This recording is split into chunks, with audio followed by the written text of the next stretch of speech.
Hello and welcome to episode 134 of Decentralized Revolution, a podcast from the Libertarian Party Mises Caucus and Mises PAC. I'm Aaron Harris. I'm your host for today. We have a lot going on down here in Tennessee. As you guys know, if you listen to the podcast, I moved down here a few years ago, and Tennessee is a great place to be. And one thing that's making it a lot greater is the liberty movement down here, not just Mises Caucus and not just LP people, but a lot of good things going on. And one guy who is in the mix on so many things in the Tennessee Liberty Movement right now is Chris Darnell. He also goes by Bootleg. He is the host of the Not a podcast, co-host, I think. And he is also the vice chair of the LP here in Tennessee. And they've got a lot going on. And so I wanted to have him on to talk about a few things, ballot access for the LP here in Tennessee, also the Defend the Guard stuff, but the sort of the most pressing issue right now is gun rights in Tennessee. As you know, with there was a school shooting back in like April of 23, I think it was, and the Republican governor and some other people, I think, floated some red flag laws in the wake of that. And then I think that a lot of activists kind of got that shot down, but looks like that may be coming back up here in the legislature here in 2024. So a few guys, including Zeb Proctor and Alex Grant and some other people here in Tennessee, formed a group called Tennessee Taking Action. Chris has been helping out with that. He's really huge on gun rights, as you'll see. And they're having a rally coming up at the State House in Nashville on January 20th. It's a Saturday. And I am going to go there. Chris is going to be there. He's going to talk about today on the podcast what's going on and how you can help, and just giving us an overview on what's going on with Liberty here in Tennessee. And if you want info on the rally, it's TennesseeTakingAction.com, but it's just TNTakingAction.com. And I'll put that, will also be up on the screen at a couple of points during this interview with Chris Darnell. Chris, thanks for joining me today. We've been chatting just for a second off air, but our paths have crossed a little bit here in Tennessee since my wife and I moved down here about 3 years ago. I know I've seen you at the last couple of state conventions. So for those people who don't know you, just tell us a little bit about you, your involvement in the Liberty Movement. Yeah, so currently I am vice chair for the state Libertarian Party of Tennessee. I am host of Not a Real Podcast. I am a board member of TNTA, which is Tennessee Taking Action, and I'm also fronting the lawsuit for ballot access along with Jim Langer, the attorney. Okay. I really want to talk about ballot access. I've got lots of stories, which we won't go into, from my time on the Central Committee up in Ohio about 10 years ago. And I know how bad ballot access can be and how much work people put into it. And I know that things are not that great in Tennessee either. So we'll get to that. But tell us about, if those of you who have been on the Mises Caucus email list, and if you're not, you can be. Just go to takehumanaction.com and sign up. We've been telling you about the rally coming up here in Tennessee later this month on the 20th, and about this group Tennessee Taking Action. But fill us in a little more. I've just, broad strokes in our emails to everybody, but tell me about the group, how you got involved, what it's doing. TNTA specifically? Yeah. We'll start with that, and then we'll talk about the LP in Tennessee after that. Okay. So TNTA was pretty much started by, from my recollection, is Zeb Proctor, who's the current chair, and Alex Grant, as far as I can remember. Zeb called me up one day and said, "Hey, we're tired of hearing about these red flag laws. We're going to do something about it. Do you want in?" I said, does a bear shit in the woods? I mean, yeah, I mean, guns are my bread and butter, right? Like that's my one policy that I will not budge ever on. Yep. I mean, I won't budge on any of them, but that's my central foundation is firearm ownership. That's a good So issue. That's a good issue to kind of see where people really come from. Like if they get that, then we can work with them on just about anything else. Yeah, firearm ownership is it's a tricky one, especially when talking to people because it's an emotional thing for some. I know quite a few people who, I know a couple of people, I should say, who have had relatives involved in mass shootings or were there themselves but weren't directly involved, and it is terrible. But when you look at what the response from the government is, it's far more horrendous, right? So I'll give you a prime example. So Tennessee, so we did actually push down the original red flag law that they were trying to promote in the aftermath of the Nashville shooting. As we all remember, as a private school and I don't know what we're legally allowed to call them anymore, transgender person, right, gender fluid person, whatever the hell we're calling them anymore. They went in, shot up a private school, and the whole debate became about guns. Yeah. But in reality, anyone who would shoot unarmed children, it's a mental issue, right? Like and it doesn't matter who the shooter is. If you're to that point, it's a mental issue. So we keep saying you can't ban firearms and make people safe because crazy people will do crazy people things. Yep. So we did get the original red flag law shut down, but we've unfortunately seen another one pop up as of I think last week. It was it's House Bill 1574, and it's got a co-sponsor in the Senate.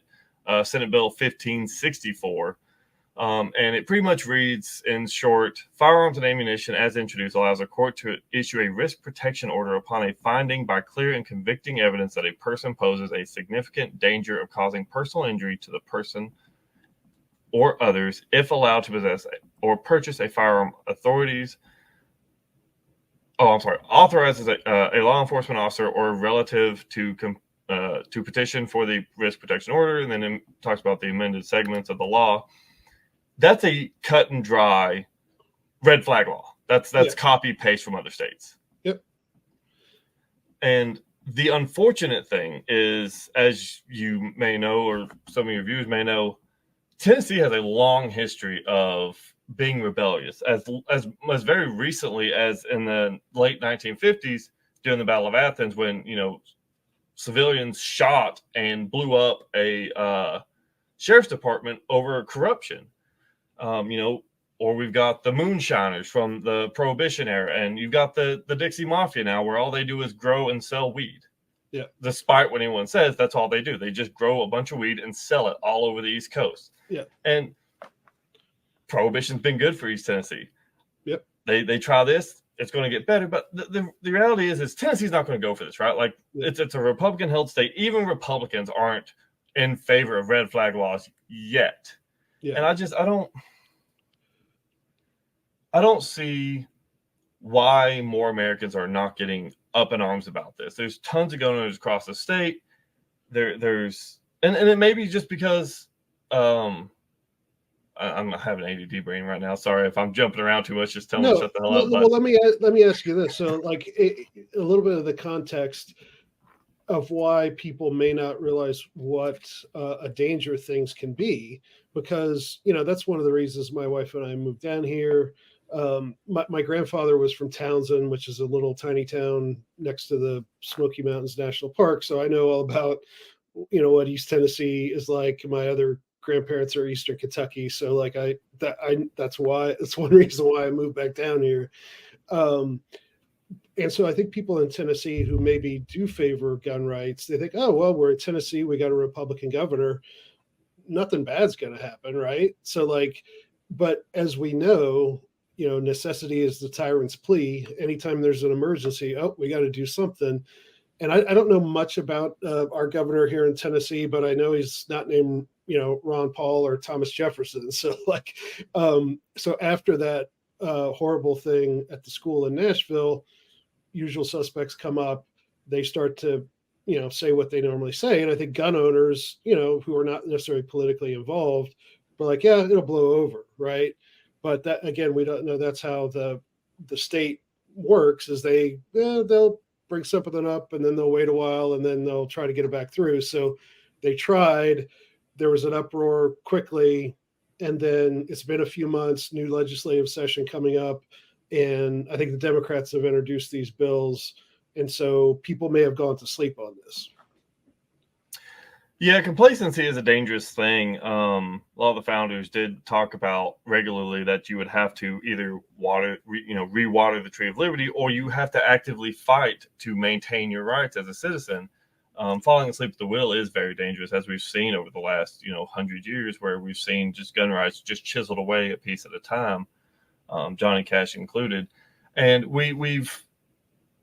I think that's the problem with Americans. We've gotten soft, we've gotten lazy. We just expect others to take care of it for us. But in reality, you're going to have to fight. Someone's going to have to fight to keep these rights that we want, whether it's gun ownership, whether it's the First Amendment, whether it's the right to not have soldiers quartered in your home, which I believe is the Fourth Amendment. That's third. Yeah, third. Okay. Yeah. But I mean, if you look at the Revolutionary War, right, it was supported by less than 5% of Americans. We've seen more than 5% of Americans rebel against COVID mandates and COVID vaccines and all these other things. So why is this an issue that, there's 400 million firearms in the U.S. We expect 150 million Americans own them. Why is it so hard? And yeah, I think you're right on the money. I think people just gotten complacent and expect Republicans to take care of it. But in reality, Republicans are worse than anybody. Bill Lee, the governor of Tennessee, was actually supporting the idea of some possible red flag legislation, and thankfully, it got shut down. But Republicans aren't going to save you. You got to be the one to save yourself, and this is what this is. This is grassroots activism. Jesus, dude. Yeah. It's a video game system from the 80s. Like right? I ain't never done it. Yeah. Say what? That's Activision's like a video game system from the 1980s. So you didn't know that? Activision is still a game company. Oh, it is. I haven't played video games in a long time, but so anyway, Zeb Proctor, Alex Grant, other LP guys, Mises Caucus guys that probably aren't involved with either one, got together. You're saying Zeb and Alex were kind of the guys who got TNTA started? I don't really remember exactly who started what. I remember Zeb was the one that kind of reached out to me and was like, "Hey, we're going to do this. We want you on." And I was like, hell yeah. I mean, I'm not going to question that. And it's really blossomed. I mean, there's a ton of great guys on there. Zeb Proctor, like you said, Alex Grant. There's Joseph Van Wagner. There's Zach Tatum. There's Josiah Baker. Josiah. Oh. No, yeah, Josiah. No, I'm just kidding. I love Josiah. He's one of my favorite people. I can't think of his name, but yeah, there's tons of great guys on there. A lot of them are Mises, but I mean, it really shouldn't matter. I mean, honestly, if you want to protect gun rights, we have to be two wings of the same bird fighting against two wings of the same bird. That's the way I look at it, right? It takes every libertarian that we can get to fight this fight, and we have to. And that's what we're seeing in Tennessee. Sorry. Well, no, I hate to interrupt, but like what you're saying is like that's part of the Mises Caucus. Our thing about issue coalitions is you don't have to be a libertarian or a Mises Caucus member or anything. Like we will, if you agree with us and have the liberty position on a particular important issue, we will work with you. So like if you're a far left person who wants to decrim, psychedelics or something, we worked with some of those people out in Denver to get that done a few years ago. So like if you're willing to, if you're a reasonably truthful person and you're right on this issue, we'll work with you. And so that's the thing is I'm sure everybody who's going to show up at the Capitol here on Saturday, January 20th is not going to be LP or Mises or whatever. And that's the point, because we need more than just us, libertarians. There's not that many of us. So we need to, this is how we build bridges with other people and as a secondary thing, they get exposed to our ideas, but as a primary thing, we can work together to show the state, in this case, that this is a bad idea for them to push these red flag laws. Yeah, single issue coalitions are very, very powerful. You know, like I mentioned, we've got three big issues that we're pushing right now. We've got guns, we've got not sending the National Guard to every podunk war that the federal government feels like, and ballot access. And all three of these things, we can reach out to different groups and have a discussion on and invite them to help us and work with us. And I think that's why it is so effective and then why it is beautiful. But I mean, really, the big reason is there are tons of great activists in Tennessee who are working together to do this. Yep. There was a huge event, I believe, last night in Nashville, for Chase Oliver. And then we're going to have, a few guest speakers from some of the other political candidates, I believe, maybe a couple of them for convention. I'd have to double check that. Okay. But I mean, we've got a wide range of people, from all over the spectrum working together and getting shit done. And that's the beautiful thing about Tennessee. I mean, I've been in this party for 4 or 5, a billion years, feels like. But I mean, Tennessee's running better now than it ever has. I think it's just a lot of people have really gotten their footing under them over the last couple of years, and it's a war machine now. I mean, we're defend the guard legislation is being pushed into the House. Yep. We killed a red flag law. I mean, hell. Yeah, but we got to do it again, right? So if I'm right, the new legislative session starts fairly soon. Is that how they do it in Tennessee? It's a 90-day period, and I believe it starts. I believe it's January 20th. I think it's the end of January. I'd have to double check. I am horrible with dates and numbers. But it is a 90-day period, and it ends, I think it's towards the beginning of April or. Yeah. So anyway, it's about to come up, and that's why they're having it on the 20th in Nashville, the rally. So how did the idea for the rally come up, and how can people get involved? How can people support it, even if they can't get to Nashville? Just update us on what that rally is meant to do. So the rally realistically is to raise awareness about the abhorrent laws that are coming through, to show people, that's number one. Number two is to show people that there is still people willing to fight to defend rights in Tennessee, even if they're not able to or not willing to. So it's to show, just to reaffirm that, people are here to help. And realistically, it's a community thing, like, just getting the name out there, just talking to people, shaking hands, and who knows, a lot of these events, that's how you get the next great activist that will help front the next big event. Maybe it's state, maybe it's the sales tax in Tennessee. Maybe like, we need to push to lower the sales tax. Why are we paying 9.6% when we should be paying 0? 4? But it should be 0, but no one's going to go for 0. Right. Not yet, anyways. A couple percent at a time, right? Yeah. There you go. So Maj Toure is going to be there. Carrie Sloan, some other people. There's going to be, I saw there's like a panel discussion with a couple of state reps. Do I have that right? Yep, there's going to be a couple of state reps. I don't want to throw any names out there because it's still a moving target. It's as a lot of these things go, people are still trying to figure out their schedule for that day. State reps are kind of a hard one too because they've got meetings and work stuff that they got to do. But yeah, we plan on having a couple of state reps. I have personally reached out to a couple of the more left-leaning Democrats in the Tennessee State House and offered them to come out and have a meaningful discussion. None of which have, surprisingly, have responded in a meaningful way, saying that they would show up. But I mean, that's we'll have anyone that's able to have a realistic discussion on why firearms should go away, as long as it's civil. I mean, that's the big thing too. Is like we've got to have an opposing viewpoint because we can't just sit there and say we're the only ones who are right. Give someone else credence. Let them prove their point. They can't, but let them try. Yeah, if they want to, but unfortunately, it seems like the older I They get won't. here in America, people really don't want to talk a lot of times, especially I don't know. That's another side trail, but so it's going to be kind of all day, right? Like, is it going to be speakers the whole day, or I think it starts at 9:30 or 10 and goes to 5. So what can people expect throughout the day?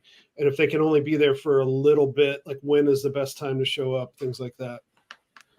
The best time to show up is when Modge will be speaking, and then the second best time will be when myself and Josiah Baker will be uh, kind of having a panel / debate thing.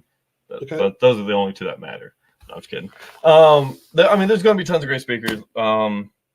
It really just, I mean, if you only got a couple hours, I would just go when it's warmest. I mean, Okay. that's honestly that's my best opinion. Be comfortable, enjoy it, have a great time. But if you want to be there all day, we will absolutely help with that. We're trying to get some portable heaters out there. We're going to try to have some tents out there. We're going to try and have some amenities to make it comfortable for people as much as we can. Obviously, you know, we can't cover the entire Capitol grounds, but you know, we're looking forward to it, and we're hoping for a really big crowd. Susie Q, for those who watch my show, will know she'll be speaking as well. Yeah, I mean, I'm excited. I'm going to put the website up on the screen. Does that look right? I believe that's correct. Yeah, TN I grabbed that just taking from here. Let me take the HTTP stuff off of that. I just copied and pasted it from the site that should I be had up correct. Taking action. Yep. earlier today. So that is where you would find out more about it.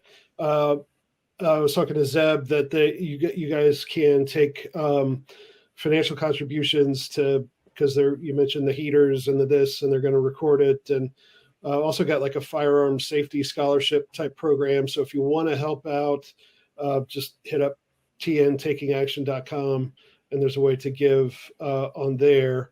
Um, Tell me, okay, so we've got, there was one other thing that I think we're trying to not only stop the red flag laws, but to try to get, or we're trying to get sponsors for a repeal of the ban on, carrying in parks or public, something like that.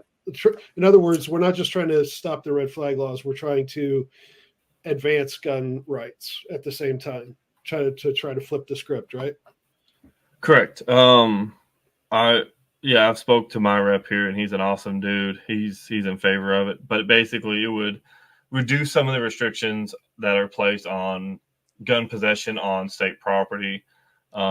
I don't have the bill in front of me, so I don't want to say exactly what it is, but I know it reduces the state's control over firearm possession on state property.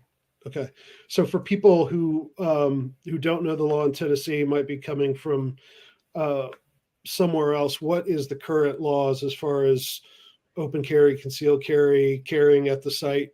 Public Square Park is where the thing is going to be. So, what should people know about what to do and what not to do? So Tennessee is actually a very relaxed state for firearm ownership as it is. It's actually, in my opinion, I've rated it as either number one or the top five. I still say number one personally. Um, so actually, interesting fact about Tennessee is you can actually go through the drive-through of your school and pick your kid up with a firearm on you, and it's 100% legal. There's only 3 other states, I believe, that have that. But it's a part of your castle doctrine, which extends your vehicle and this whole thing.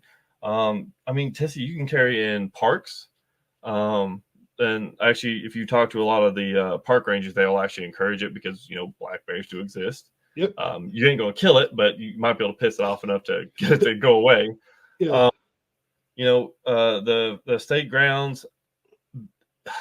So in front of the Capitol building, it's going to be tricky because the park is technically, you know, legal to carry there, but going up onto the Capitol building, like the actual Capitol, Okay. it is restricted. So it's going to be kind of one of those weird things where we've been coordinating with the local police department there trying to figure out what's legal, what's not legal. Okay. So it is kind of a weird gray area, and we've got a plan for that. We're not encouraging people to open carry just because it is a gray area, and the local police have kind of said they're not certain. Okay. But they've said it shouldn't be a problem, but they didn't know 100%. But I mean, we want people to come out, have a good time, support it, but maybe not go full battle rattle on this one, just because we don't want anyone getting something you can't walk away from. So, well, yeah, you never know when. Yeah, I used to be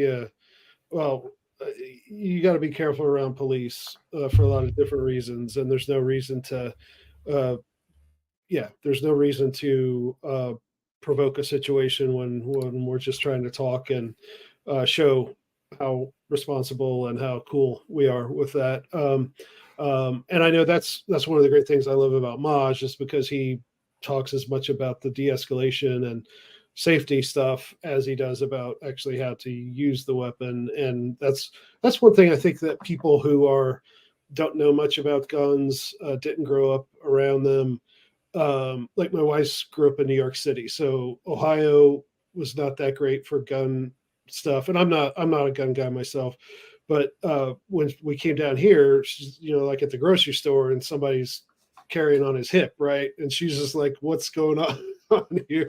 So people don't necessarily, um, who didn't come up with it, you got to kind of ease them into it, and by being irresponsible, that's a sure way to not win them over. So I guess the question is just be smart, and if when you get to the rally, if you're not sure of where you can go or what you can do, ask somebody and just take it easy, right? yeah, and a lot of us will be walking around. You'll see us. We'll have our shirts on, and it won't be hard to tell who works there, because we'll all be running around like chickens with our heads cut off. But yeah, I mean, just reach out and ask someone. I mean, if you have any questions, feel free to reach out to us on Twitter. There's a Facebook page as well. You can reach out to me personally, Zeb. I mean, any of us we'll tell you what's up. We'll help you with whatever we can. Yeah. But yeah, I mean, we're trying to make it as easy and friendly for people as possible. So yeah, I'm excited about it. I'm going to be there. A friend of mine and I are driving over, so yeah, Zeb is great. He's one of those guys that's like, you first meet him and you don't really, at first you're just like, oh, he's a cool guy, and then you realize like all this work he does, and it's like, how does this one guy do all this stuff? So we're so lucky to have him in our movement. So there are two other things that you mentioned and that I also wanted to talk about. Mises Caucus, we've been big on helping with Defend the Guard. Anytime there's a call out, they need people to do the phone brigade thing, we send out an email. Dan and Diego over there have been thankful for what we're doing, and we say that not to toot our own horn, but to say it doesn't take a lot. Like 25 people from the Mises Caucus, helping to make calls to Arizona or New Hampshire or something like that. It makes a big difference. The last I heard here in Tennessee, we've been looking for a sponsor to get someone to introduce Defend the Guard. I heard recently we do have that. And so if I'm right, I'll let you catch me up, but then we're going to be asking people to help here in Tennessee too. So how long tell us about the process of getting a sponsor, and where are we at right now? So I'm not super involved in the Defend the Guard stuff because I've got a lot of other stuff going on as well. But my understanding where we're at right now with Defend the Guard is we've got a piece of legislation that's going to be introduced. And we're waiting to see how that turns up. We're just waiting to see, what committee it goes to and who's on that committee, because a lot of these things still have to be decided before they start, introducing legislation. Yeah. So that's kind of the waiting game right now, is we're going to see if it's going to be, people who are friendly to, not sending our children off to fight some BS war, or if it's going to be people who are like, National Guard should be Homeland Defense, not, Yeah. Saudi oil defense or whatever. And that's it's terrifying waiting. It really is, because you have no idea. Yeah. And So all roll the dice. It seems like that's always been, well, at least maybe for the last 10 years since the Ron Paul movement, there's been some there has been a strain in the Republican Party that has been, okay, we need to dial some of this foreign adventurism back. That that group in the Republican Party seems to wax and wane, right? So, uh, but I think you never know what you're going to get, and it also depends on whether it's Israel or Taiwan or Ukraine you're talking about, whether people are going to be non-interventionist or not. So in other words, we don't really have a clear lay of the land yet as to this legislature, how it's going to be as far as how, and this is probably a weird thing for some state legislators to be in, of doing something that has foreign policy implications, right? So I can imagine it is maybe kind of up in the air. And it'll be Yeah, interesting to see what the Republican Party tells its people to do and all that stuff. yeah, that'll be interesting. I think one thing people kind of don't really think about is that Tennessee is actually a military industrial state, meaning that in Kingsport there is a facility called Holston Defense. It's been there since the late 30s. It produces all the explosives for the DoD. Big military contractor. Then you've got Oak Ridge, which does all the R&D, or I'm sorry, Y12, which is their super secret place, which is in Oak Ridge, Tennessee, which does all the R&D for nuclear warheads, part of the original Manhattan Project. I mean, and you've got all of these different facilities all across the state that support the global war effort for the military industrial machine. And so I think that could actually take into a huge account for how some of these people vote, because as we all know, politicians aren't shy about getting their pockets padded. How much of that are we going to see in Tennessee? I think it'll be interesting. I think how the Republican Party responds will tell us everything we need to know. I think it'll be less about where, and I think it'll be more about how much, as in how much under the table. Yep.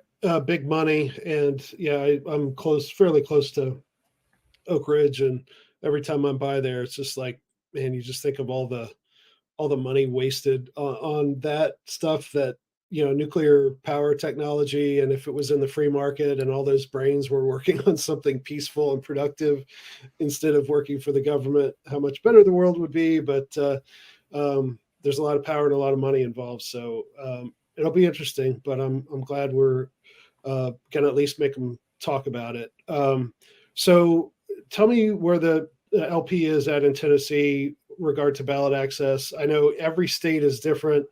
Ohio had its own special ups and downs, and it's really weird. And I think they're still in a really bad spot ballot access wise. And Tennessee's not that great either. So tell me where we've been and where we're at. There's a lawsuit, so just assume somebody doesn't know anything about the ballot access situation in Tennessee and tell us what's up. Okay, so Tennessee currently has a two classifications of political party, right? So you've got your main political parties, which is Republican, Democrat, and Independent. Those require 25 signatures, 25 stop signatures to get on the ballot as Republican, Democrat, or Independent. All third parties, which is the other classification, require 5% of the last gubernatorial races vote total in signatures just to get on the ballot.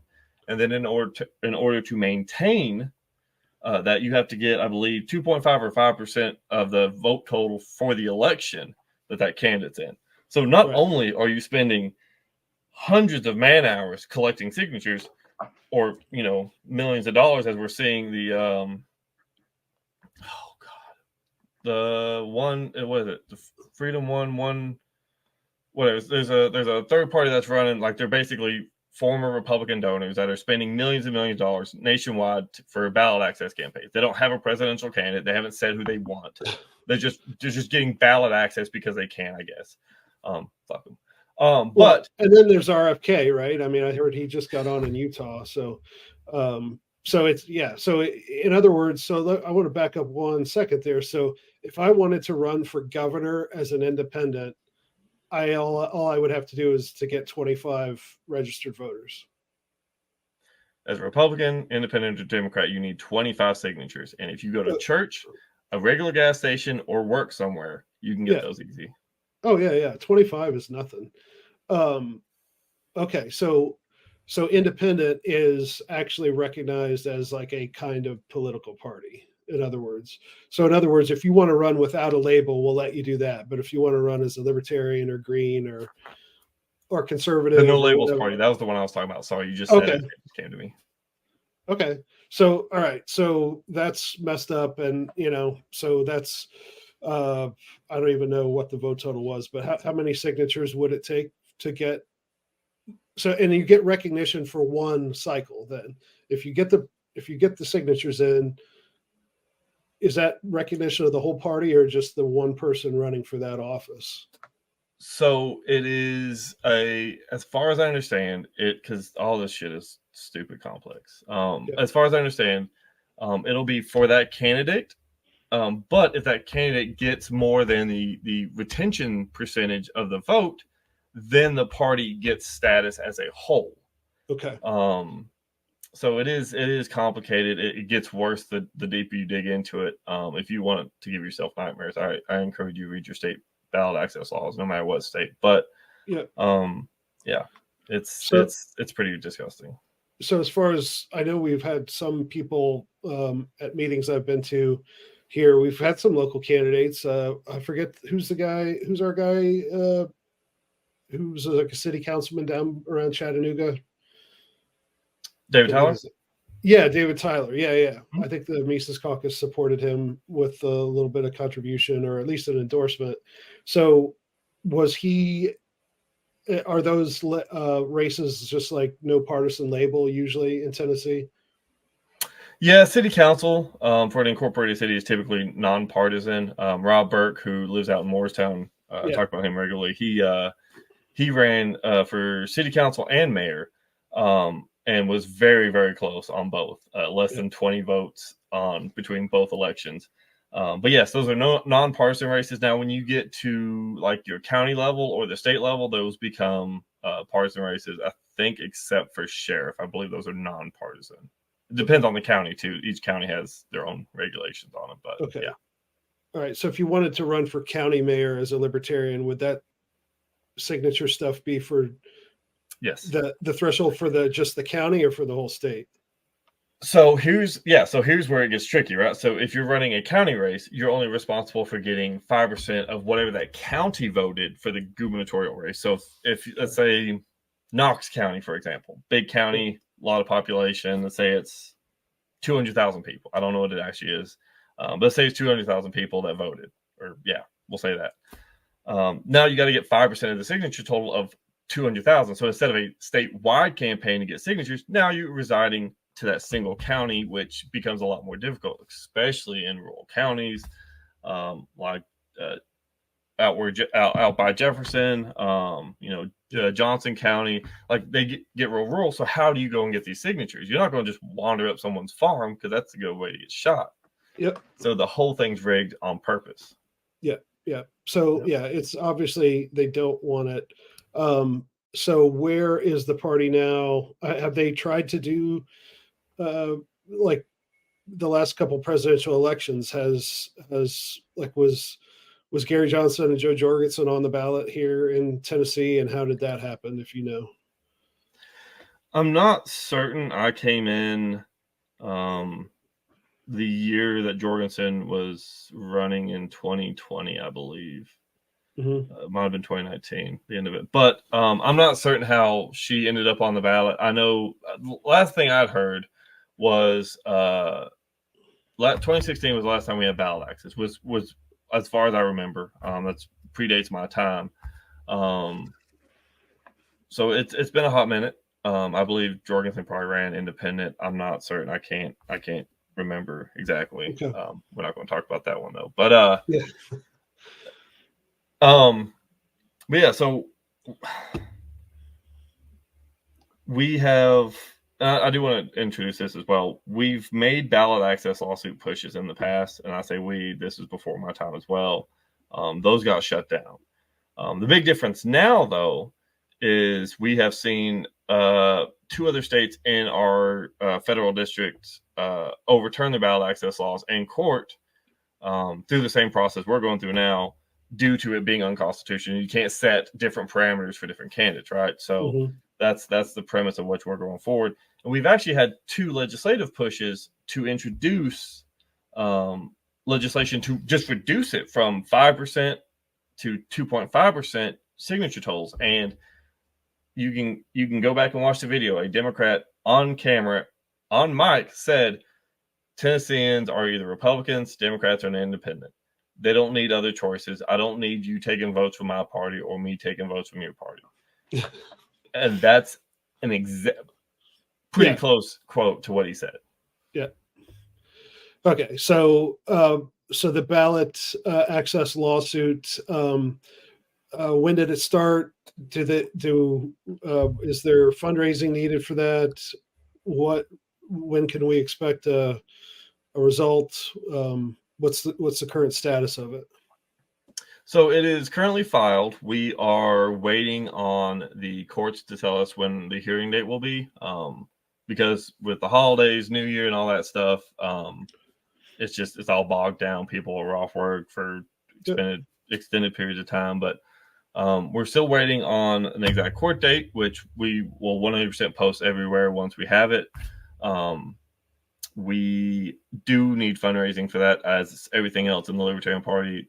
Fundraising is a huge thing that we need, for whether it's Defend the Guard, whether it's for the ballot access lawsuit, whether it's for TNTA. All these things need funds to keep going. It's just kind of pick your flavor of pie for the week, I guess, which one you want to support, or do all three. But yep, fundraising is a huge thing. You can go to lptn.org/donate. You can donate there. Just put in the comment section that it's for ballot access, or you can go to PayPal and do ballot access 2024, donate there, and that just goes straight to the fund too. But yeah, those are the best 2 ways to donate. If you want to help with it, always feel free to reach out. Pretty much where we're at right now is we're kind of locked into it. I do want to start running advertisements in the state, promoting if not one, all 3 items, and just kind of targeting, the general public, saying, hey, why is the National Guard going to, Syria, for example, when they're National Guard, why are Democrats telling you your voice doesn't matter unless you're voting for them? Why are Republicans telling you your vote doesn't matter unless you're voting for them? Yeah. And I want to start hitting them across the state, because as much as I love most libertarians, they're not always the best in speaking to the general public, whether it's just they're not really skilled at it or the talking points aren't there. And I think if we can do blanket messaging across the state, not put anything else other than just a blank statement of, Democrats said this about your vote, Republicans said this about your vote, depending on where it's at. Obviously, Memphis will run anti-Republican, Nashville will run whatever, but I want to start hitting all these things across the state. Just raising awareness. Lawsuits, are hard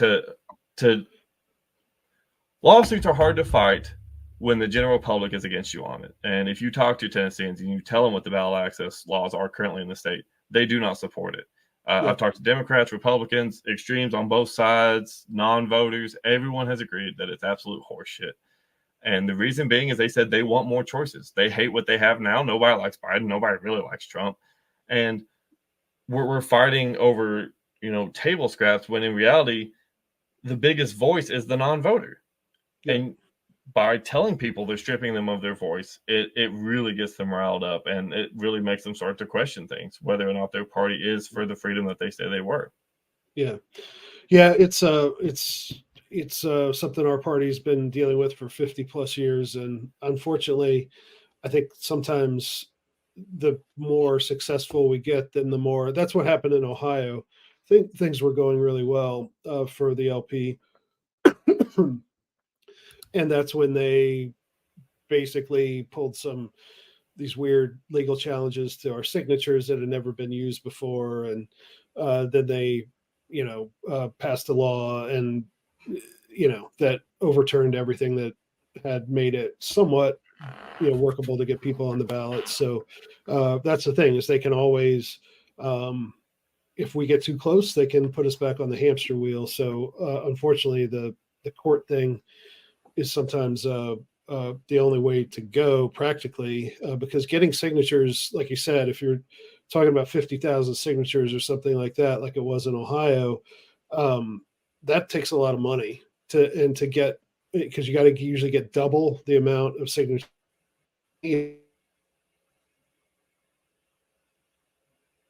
So they're really going to look at your stuff.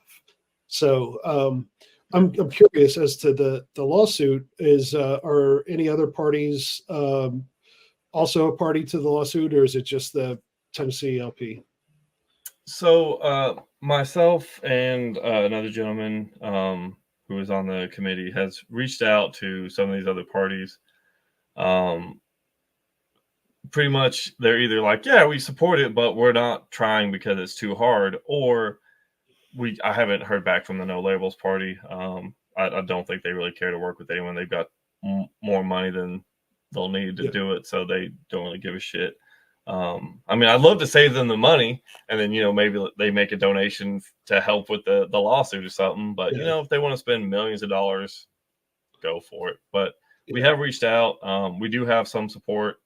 It's just that's not going to be anything, unfortunately, that's substantial, either money or volunteers, because a lot of the other parties have been beaten down by the state of Tennessee because of the fact that it is so difficult to run a candidate at anything higher than city council. So in Ohio, we did have the advantage. The Green Party was fairly organized, and we worked really well together with them. So I guess that's doesn't seem to be the case in Tennessee. Every state, like I say, every state is different. So, well, I really appreciate you coming on. Anything else you want people to know about what you're doing? What's going on here in Tennessee?